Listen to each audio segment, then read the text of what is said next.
I'm ready on here. Am I going to cover this here? Am I taking this? Yeah. Okay, ready? Everybody ready? Rolling? Rolling. Okay, here we go, guys. All right, we are now live. We're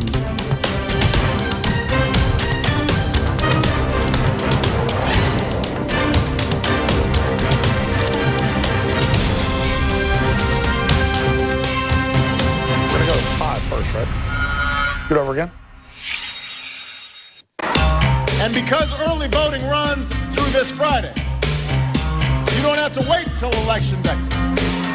You can vote all week. The Rio Arriba County Clerk's Office reported this afternoon that a voter trying to cast an early ballot in Espanola today was told he had already voted 3 days prior. Activist on the tape goes on to suggest that discarded ballots could be collected from what she called Ghetto Aurora, saying that African Americans and Mexicans tend to throw out their ballots.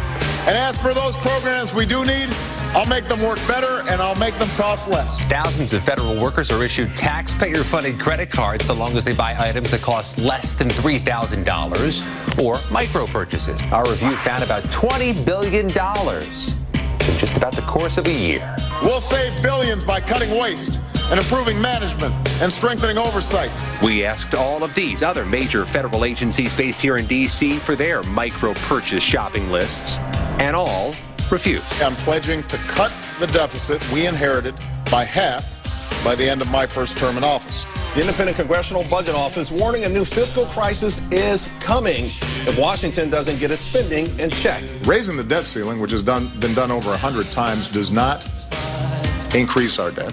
If you got a business, you didn't build that. Somebody else made that happen.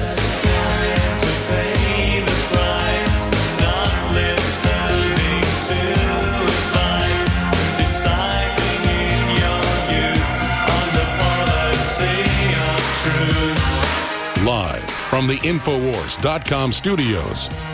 First, Ebola is not spread through the air like the flu.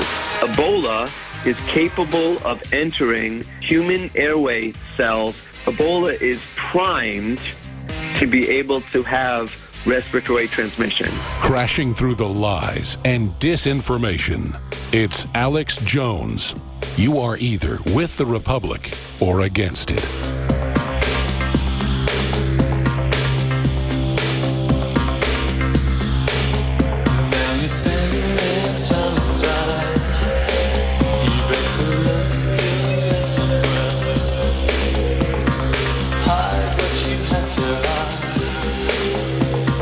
Welcome. What you're seeing here tonight is true, independent, liberty-based media, the people's media, striking back against the corporatist establishment, state-run media. I'm your host for the next 6 hours off and on until midnight tonight with the rest of our great crew and all the great people and researchers behind the scenes, Leanne McAdoo, David Knight, we've got Jakari Jackson, Darren McBreen, out in the field, Joe Biggs, and so many others here tonight. We've also got a whole bunch of interviews coming up with everybody from Greg Palast to the folks at Project Veritas, James O'Keefe, and Gerald Salente, so many others coming up tonight. We've also are going to premiere our latest installment of our Second Amendment shooting show. We haven't done one of those in about 6 months. We've been so busy. We're going to have one of those for you tonight and just so much more. Before I get Leanne and David's take on what they think's front and center with this major political realignment that's happening right now. We're going to analyze the news behind the news, the rest of the story, as Paul Harvey would say. Before we do that here tonight, I wanted to go to the guys back here in the control room. And, of course, some of them are co-hosts of this show as well. Rob Dew, to run down the roster of what's coming up tonight. Hey, Alex. Yeah, we're going to have all kind of things going on. We've got we're going to be having updates from Jakari, doing all the election updates. He's going to be also checking out Twitter. You can write to us at Real Alex Jones with your Twitter questions, hashtag election 2014. We're going to have a James O'Keefe interview. We showed part of that today on the show. We're going to have a long, about a 25-minute Greg Palast interview covering GMO labeling and voter fraud. And then we also shot one today earlier with Bev Harris of Black Box Voting, who's going to just we've seen a raft of all this voter fraud going on today, so she's going to explain how that happens. And then also David Knight interviewed some guys from the Free Keene Project, people who are transcending the system, kind of creating their own system out of all the chaos out there. So we got quite a show. Salente is going to be joining us live. He'll be our one live guest. And so I'm really excited. This is going to be 6 hours. We'll be here till midnight. And we're going to have some other special reports. We're going to play our guns report at least twice, and that one is awesome. We blow up actually one of my old TVs. We sent it out to pasture, and that was a lot of fun. We sent it out to pasture in a pasture. Well, great job, Rob, and the rest of the crew. A lot of preparation goes into this. And these big live events we do a few times a year are training for syndicating and launching the nightly news, which now about 2.5, 3 years into this, we're ready to do. We've just been caught up in filmmaking and the syndicated radio show and all the other work. But we're not backed by David Rockefeller. We're not backed by the UN. We're not backed by stimulus money like MSNBC or 400+ million a year of taxpayer money like NPR. We are backed by viewers and listeners like you. And we have cable stations and TV stations across the country that are picking this up tonight without us even reaching out to them. Great folks want to thank them for all they're doing to promote freedom.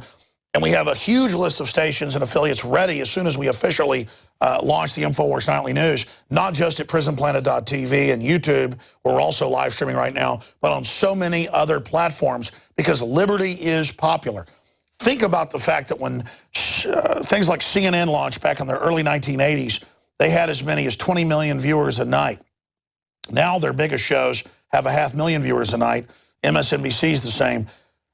This transmission tonight, if it's like the last time we did a 6-hour show, I'll probably have about 300,000 viewers. The big daily radio show has about 3 million listeners and viewers. But the reason this is important is we can just launch something out of the blue and already get to the level of CNN. And that shows how dinosaur they're really getting.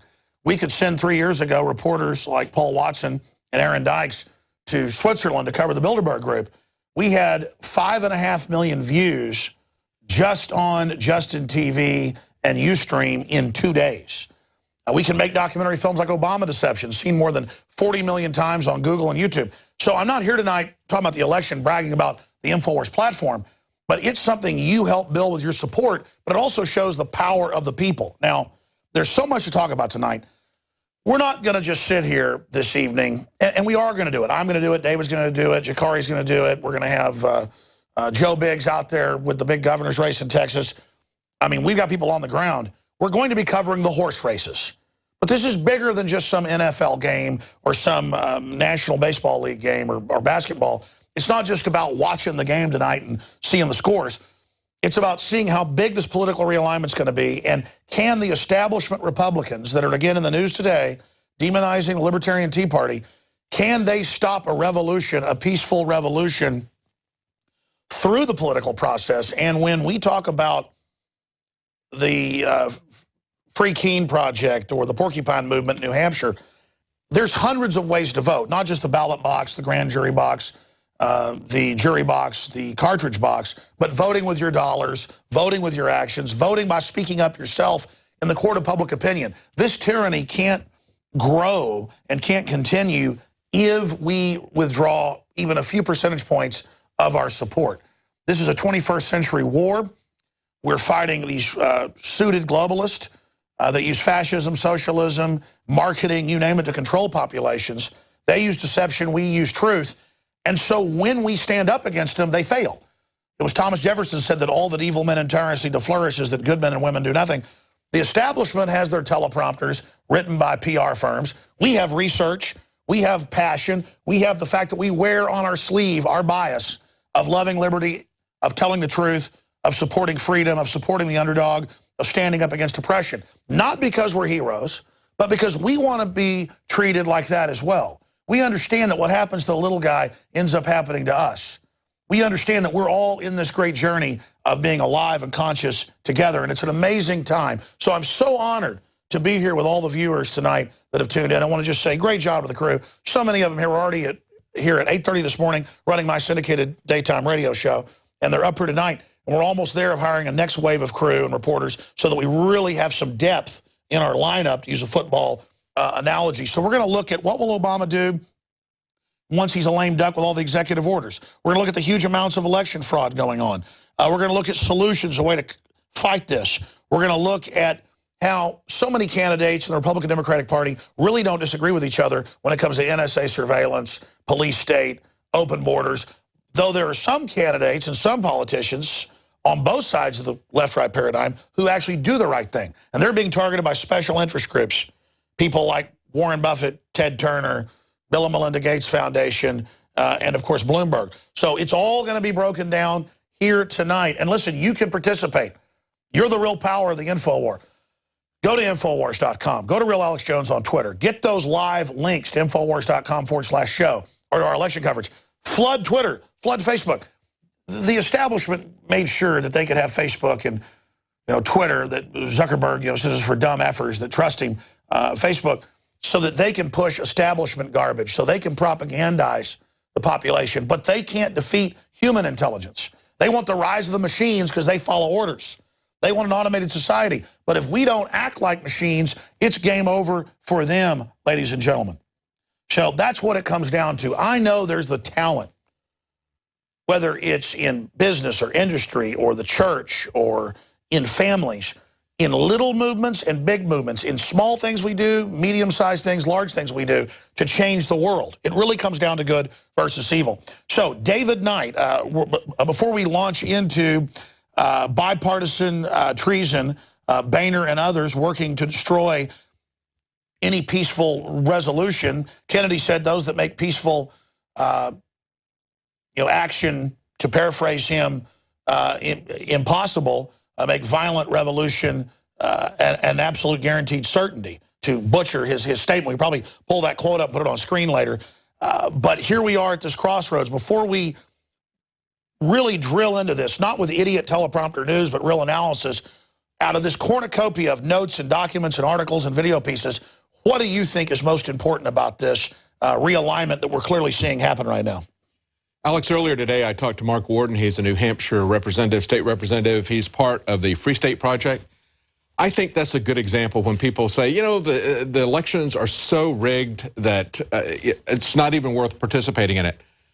Do you feel that way when the Republicans won't impeach Obama when he does blatantly illegal actions, when they won't prosecute people at the NSA who are blatantly violating the law? Sometimes we have to do the right thing, even if we don't have a chance of winning. But in New Hampshire, what they're doing is they've got a mixture. Some of the people have gone there to participate in the electoral process. Some of the people have gone there to take direct action. Well, a good example of that is the fully informed jury movement that's there. They've had success in New Hampshire in passing a law that said that the judges could not censor that information from the juries or punish lawyers or defendants if they brought up the fact that they have a legal right to judge both the law as well as the facts of the case. So they got that law put into place. They also, on the activism side, are holding regular information handouts at the juries when they're selecting, at the courthouses when they're selecting the juries. So they're fighting them on both fronts. Well, what happened was in the legal front, even though they had a victory legislatively, you then had a court just recently, within the last couple of weeks, strike that down. So it's a constant struggle, and there's a balance. And I think that we ought to fight on both sides of the issue. That's why I think the Free State Project and the interview that we've got coming up later is an important one to look at, to see how different people are going to approach it. Sometimes you go around the system, sometimes you transcend the system, sometimes you try to do the best you can within the system, and even if you fail, it can point out the corruption and the control of the system, and that in itself is a victory. That's right, David. So many times people are purists. They're like, you're either for gold and silver or you're for fiat. Well, no, I'm for open fiat that's crowdsourced in the people, cryptocurrencies, and I'm for gold and silver. I'm for true diversity. I'm for true choices. So it's like saying, are you a nature person or a nurture person in psychology and development? Well, clearly it's both. Or do you believe what Freud said or what Jung said? Well, both of them had some things I agree with. Both of them said things I disagree with. You've got to just use these different mindsets and views to try to really grasp what reality is. And what I know, my big takeaway, that I want yours, Leanne, is that there is a huge political realignment happening. People aren't voting for Republicans because they trust them. They're repudiating the progressivism, the socialism, the cronyism, the crony capitalism, and the cult that they thought they could sell as Obama. And the Republicans are already circling the wagons to try to defend Obamacare that they're part of, to try to defend the open borders. They all work for the exact same globalists. Yes. We had Tucker Carlson on today. I think he made a great point. And that's that with Democrats, you've got them in lockstep with their rich donors. They're pretty much